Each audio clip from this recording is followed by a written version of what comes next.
Number 12. A water jug and a headlamp make an ambient lantern bright enough to light up a tent. This headlamp by itself is pretty good, and it's nice for reading and seeing stuff directly in front of you. But to help spread the light, you take the strap and you put it around a bottle. It makes a diffuse light, which helps illuminate more things around you. This is pretty cool. It actually works with any kind of flashlight. I have in my bag, of course, I have somewhere here, I have another flashlight, which if I were to take this off and turn it off, I can do the same thing. The benefit of the headlamp is that it has a strap, so you don't need to keep your hands or duct tape or anything to keep the light attached to the water. Yeah, I give this one an A. This is pretty useful. Certainly makes it easier to read. And then a headlamp. It makes it easier for more than one person to read at a time. Number 13. Add a layer of sand insulation between two terracotta pots. Water the sand and place your food in the smaller center pot for an off-the-grid fridge. We're not even going to bother testing this one. This one can work, but really only for fruits and vegetables and grain products and that sort of thing. The interior temperature of the inner terracotta pot is going to remain in the low 50s, similar to a root cellar. So it's only good for storing produce and grains and that sort of thing. You're not going to want to store dairy or meat in there, unless, of course, you like food poisoning, in which case I recommend that you get professional help. I give this one a B. It's semi-useful. Yeah, solid B. Number 14. In an emergency, you can fill a flat tire with grass. I can imagine you can fill a flat tire with grass or anything, even when it's not an emergency, but I'm going to go out on a limb and assume that they're trying to say that you can fill a flat tire with grass and drive on it.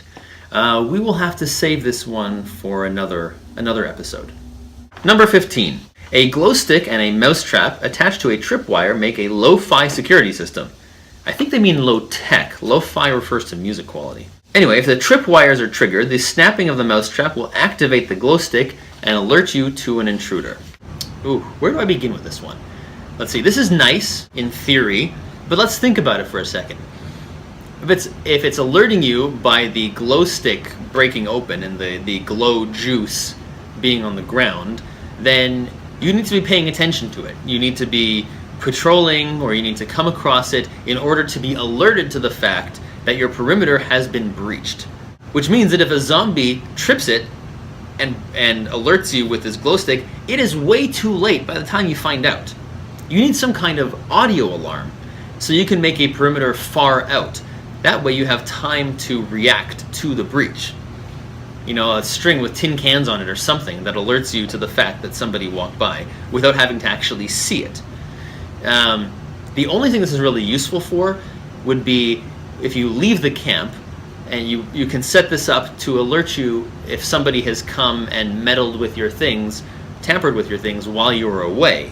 So it does have that use. Otherwise, it's not that useful. I'd kind of give it a C. 16. You can also use glow sticks to keep an eye on where everyone in your party is as you move around in the dark. Coordinate signals to communicate quietly across large distances.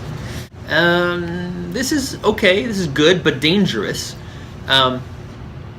When you're trying to evade zombies, you don't really want to be painting a bullseye around your neck, and if you have one of those glow bracelets, glow necklaces, or glow sticks that you're holding, that's kind of what you're doing.